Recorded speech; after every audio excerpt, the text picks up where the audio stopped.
Já vou passar, então, a palavra para a doutora Paula Werneck, que é pneumologista na Clínica São Vicente do Rio de Janeiro, com bastante experiência em UTI.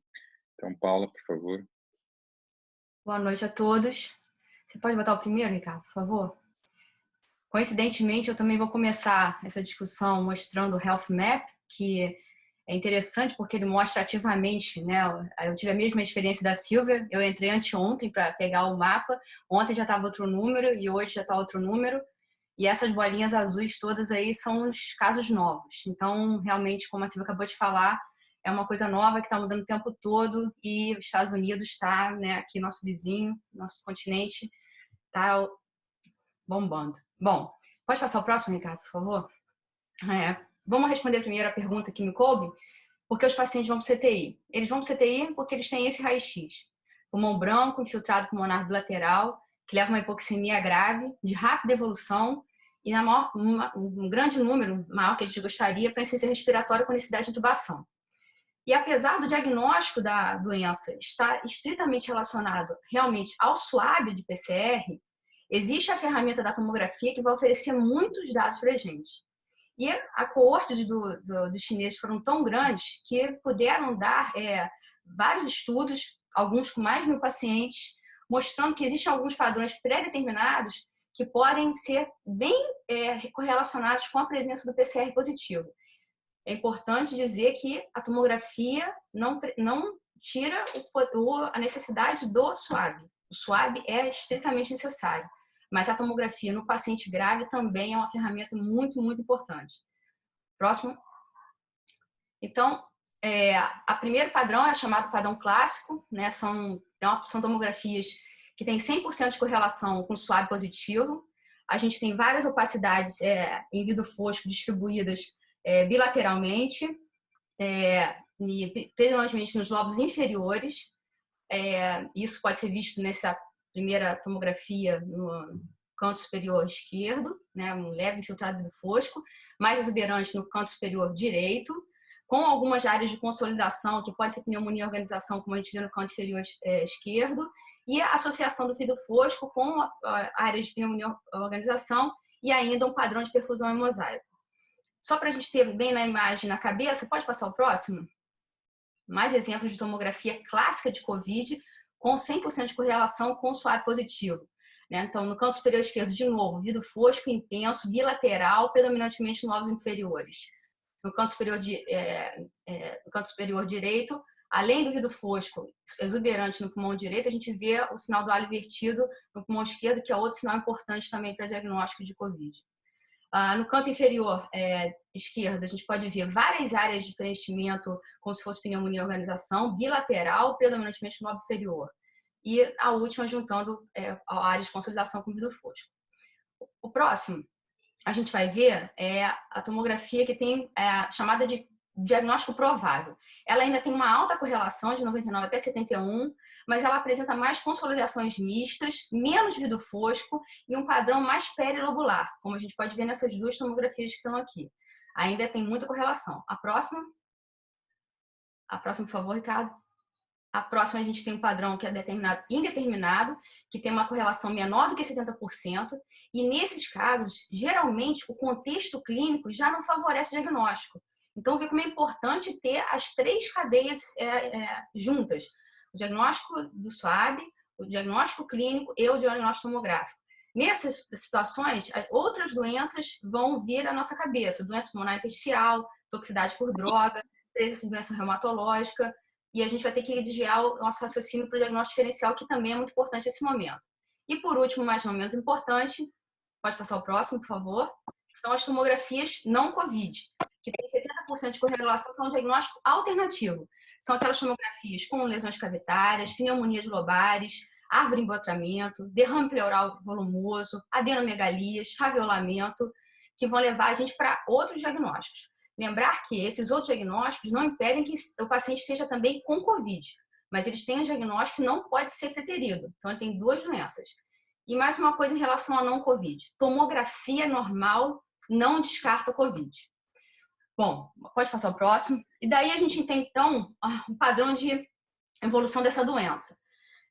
No início dos sintomas, o D0, os sintomas são leves. Em 80% dos casos, o tratamento é domiciliar e vai evoluir bem.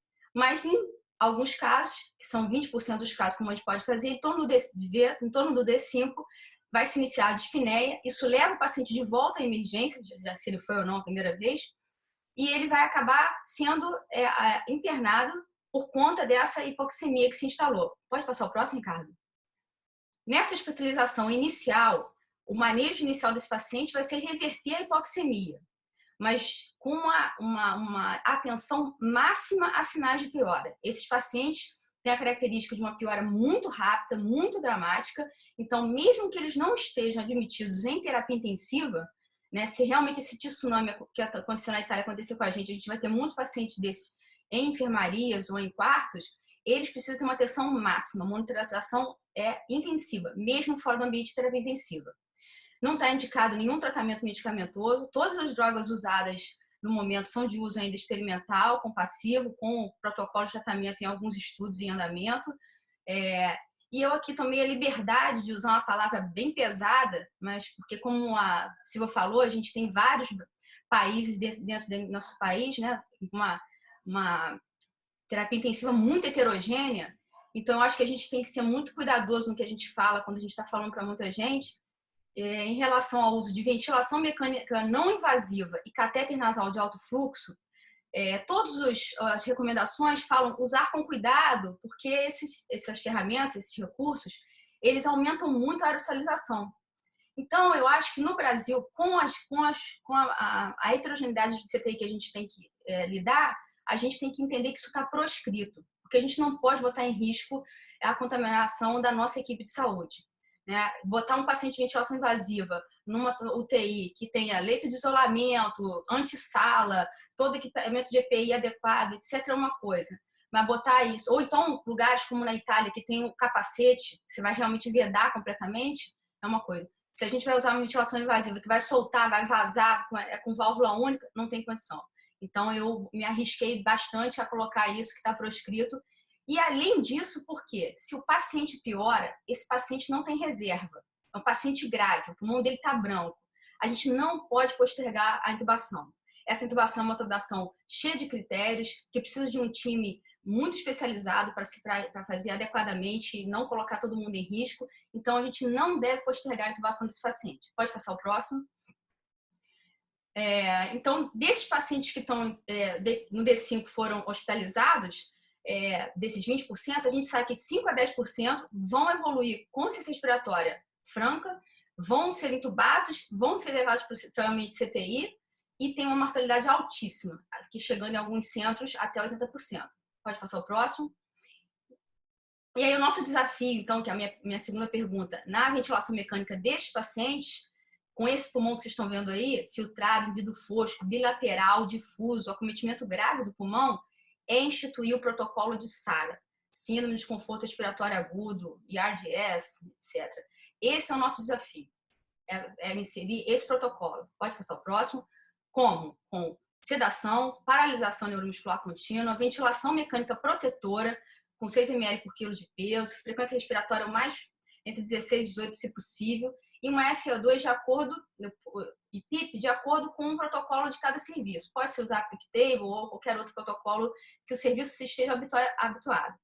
O que a gente vê das coortes dos webinars que a gente tem tido com a equipe da China e da Itália, principalmente, é que esse PIP gira em torno de 10 a 15 centímetros de água.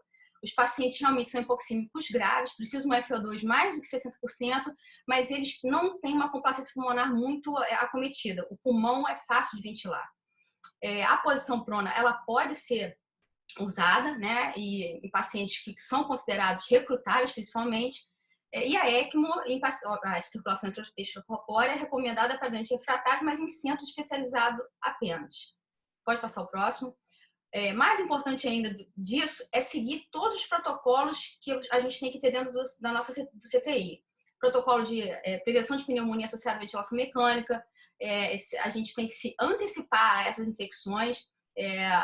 A coorte da Itália, eles começam antibiótico precocemente, mesmo na ausência ainda de uma infecção instalada, né? E isso a gente acho que está bem respaldado pela experiência desses dois países, enorme. A outra questão, tem sido demonstrado que esses pacientes eles têm um estado protrombótico muito grande, né? O protocolo da Itália é, inclusive, monitorizar os pacientes com tromboelastografia e com dosagem de dímero, às vezes 2 vezes por dia. Eles viram muitos pacientes sofrendo de embolia pulmonar, então é necessário realmente que o protocolo de TEV esteja bem atualizado todos os dias na rotina desses pacientes. A prevenção de úlcera de estresse também.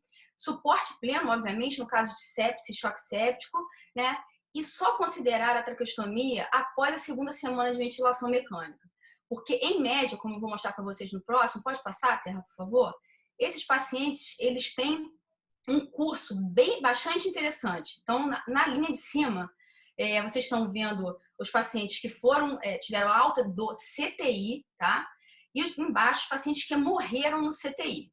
Então, eles, como eu estava explicando para vocês, eles mais ou menos em torno do 5º ou 7º dia, eles pioram, vão para o hospital, os mais graves, obviamente, direto para o CTI. E depois, em torno do 10º dia ali, eles são entubados, ficam graves. E quase por isso, Jubi. Está muito grave, acaba falecendo em torno da segunda semana de doença. Essa segunda semana, realmente, ela é definidora da evolução do prognóstico do paciente. E, como a gente pode ver no lado de cima, com 23 dias de CTI, o paciente, 23 dias de doença, o paciente sai do CTI. Só para fechar essa discussão com uma avaliação bastante recente, pode passar o próximo, por favor? Isso aqui foi uma carta dos médicos italianos, do sistema de saúde italiano, publicada no JAMA essa semana. É uma carta excelente que compara a mortalidade da coorte italiana com a coorte chinesa, mostrando realmente na coorte italiana uma mortalidade maior nos pacientes acima de 70 anos. E o artigo é mais belo ainda porque ele discorre sobre os possíveis fatores que estariam relacionados a essa maior mortalidade. E eu acho que é muito importante para a gente. Número 1, o denominador deles foi menor, porque eles não testaram, como a Silvia falou, os recursos eram escassos, eles tiveram que testar só quem estava já internado. Então, isso compromete, obviamente, a predição da mortalidade.